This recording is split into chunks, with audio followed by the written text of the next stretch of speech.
Hello बच्चों, so let's solve this question and question says if a current of 0.5 ampere flows through a metallic wire for 2 hours then how many electrons would flow through the wire।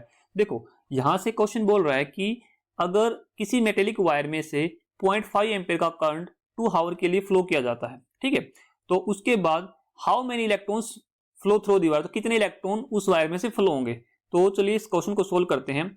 तो the basic की concept will be in this question will be the key concept will be this question, the formula used in this question is q is equals to it, ठीक है, charge into is equal to current multiply by time, तो ये formula use होगा।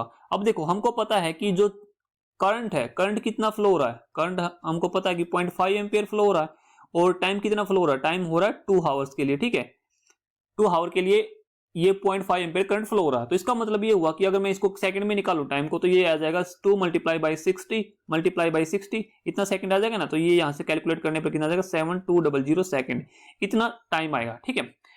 अब यहां से हमको निकालने हैं इलेक्ट्रॉन, तो सबसे पहले हमको ये पता करना पड़ेगा कि इस वायर में से कितना चार्ज फ्लो हो रहा है, और चार्ज के लिए हमारे पास फॉर्मूला है ही, फॉर्मूला है तो जस्ट इसमें वैल्यू पुट करेंगे हम, ठीक है। तो यहां से चार्ज की वैल्यू आ जाएगी। देखो चार्ज की वैल्यू निकालने के लिए हमारे पास करंट की वैल्यू है, करंट की वैल्यू को पुट करेंगे 0.5 एम्पियर मल्टीप्लाई बाय, यहाँ पर हमारे पास टाइम कितना, टाइम को हमेशा यहाँ पे सेकंड में रखेंगे, तो ये रखेंगे 7200 सेकंड, ठीक है। तो जब इसको सोल्व करेंगे तो यहाँ से वैल्यू कितनी आएगी, ये वैल्यू आएगी 3600 एम्पियर सेकंड। तो इसको हम क्या लिख सकते हैं, कुलोम लिख सकते हैं। इसका मतलब कि 3600 कुलोम चार्ज, जो इतना कुलोम चार्ज हमारा पास होगा 0.5 एम्पियर 2 आवर फ्लो करें, यानी 2 आवर के लिए किसी मेटेलिक वायर में 0.5 एम्पियर का करंट फ्लो करते हैं तो इतना चार्ज पास होता है। अब हमको पूछ रखा है इलेक्ट्रॉन कितने पास होंगे, तो हमको पता है कि जो एक फैराडे होता है, एक फैराडे होता है वो 1 मोल ऑफ इलेक्ट्रॉन के इक्वल होता है, 1 मोल ऑफ इलेक्ट्रॉन के इक्वल होता है इसका। और हमको ये भी पता है कि जो 1 फैराडे होता है उसके अंदर कितना चार्ज होता है, कितना चार्ज होता है, यानी कि मैं बोल सकता हूँ 96500 कुलोम चार्ज होता है,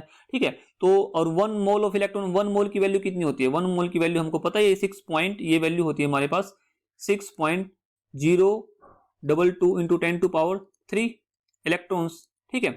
तो अब देखो यहां से हमारे पास 1 फैराडे, यानी कि मैं बोल सकता हूं कि 96500 कुलोम चार्ज पास करने पर हम इतने इलेक्ट्रॉन फ्लो होते हैं, ठीक है।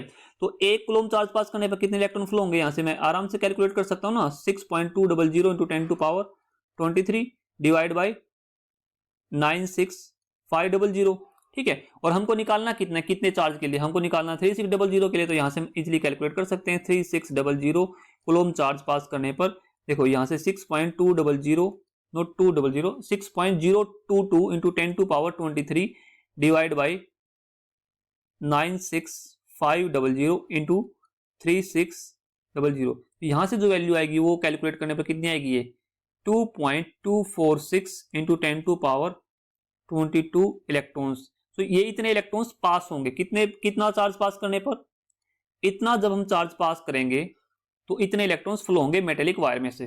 सो I hope this answered your question. Thank you.